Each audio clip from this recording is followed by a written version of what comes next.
نحمده ونصلي ونسلم على رسوله الكريم اما بعد فاعوذ بالله من الشيطان الرجيم بسم الله الرحمن الرحيم ومن يبتغ غير الاسلام دينا فلن يقبل منه صدق الله العظيم وبلغنا رسوله النبي الكريم الامين ونحن على ذلك لمن الشاهدين والشاكرين والحمد لله رب العالمين. قال الله تبارك وتعالى في شان حبيبه الكريم ان الله وملائكته يصلون على النبي يا ايها الذين امنوا صلوا عليه وسلموا تسليما.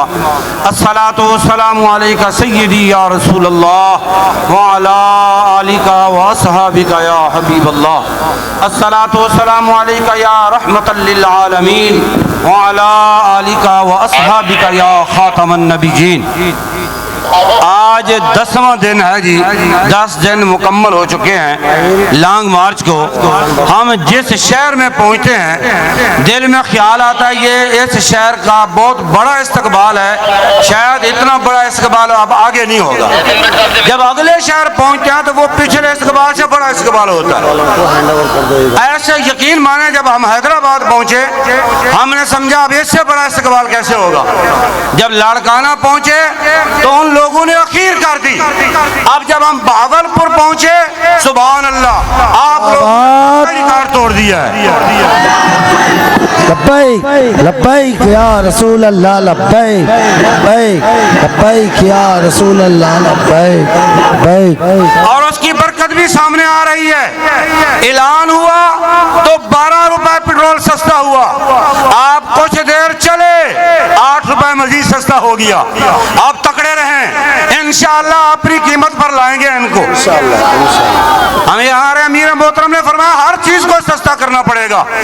اس لیے اللہ نے جو قیادت لبیک کو عطا فرمائی ہے ایسی قیادت کسی تاریخ کے پاس نہیں ہے. اور جو مخلص کارکن اللہ نے تاریخ لبیک کو دیے ہیں ایسے مجاہد بھی کسی کے پاس نہیں ہے. دھوپ میں کھڑے ہوتے ہیں خدا کی قسم بے لوث کھڑے ہوتے ہیں، نہ پانی کی پرواہ ہے نہ کھانے کی پرواہ ہے. بعض اوقات ایسا بھی ہم نے دیکھا کئی کارکن ان کے پاؤں میں جوتا بھی نہیں ہے لیکن وہ والہانہ بھاگ رہے ہیں. ایسے اخلاص والوں کو کبھی بھی بھگایا نہیں جا سکتا ہے. میزبان رسول حضرت سیدنا ابو ایوب انصاری رضی اللہ تعالی عنہ قبر انور حضور سید عالم صلی اللہ علیہ وسلم کے روضہ اطہر پر سر جھکا کے بیٹھے ہوئے تھے. اس وقت کا مدینہ پاک کا گورنر مروان آیا. اس کو نہیں معلوم تھا یہ کون ہے. کہنے لگا تدری ما تصنع، تو جانتا ہے کیا کر رہا ہے. اچانک سیدنا ابو ایوب انصاری رضی اللہ تعالیٰ عنہ نے گردن اٹھائی. فیضان ہوا ابو ایوب انصاری. اس نے دیکھا تو وہ تو سیدنا ابو ایوب انصاری رضی اللہ تعالیٰ عنہ ہے.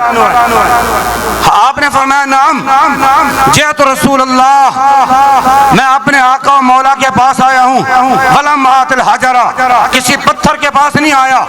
سن میں نے سنا نبی علیہ الصلوۃ والسلام سے سمعت رسول اللہ صلی اللہ علیہ وسلم یقول، آپ نے ارشاد فرمایا لا تبکوا علی الدین اذا ولیہ اہلہ، اس وقت دین کی فکر نہ کرنا جب دیندار حکومت کر رہے ہوں.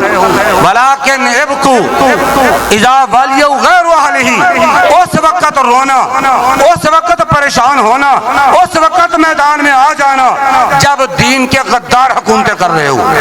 آج وہ لوگ ہیں جو دین کا بھی مذاق اڑاتے ہیں، عوام کا بھی مذاق اڑاتے ہیں، اسلام کا مذاق اڑاتے ہیں، گستاخوں کی صفوں میں کھڑے ہو جاتے ہیں، عوام کے پیسے سے عیاشیاں کرتے ہیں، عوام کے پیسے سے شرابیں پیتے ہیں، زنا کرتے ہیں.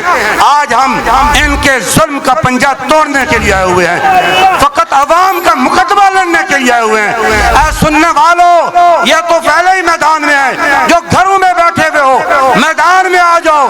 انشاءاللہ تمہارا مقدمہ تحریک لبیک لڑ رہی ہے اور فتح یاب ہو کے لوٹے گی.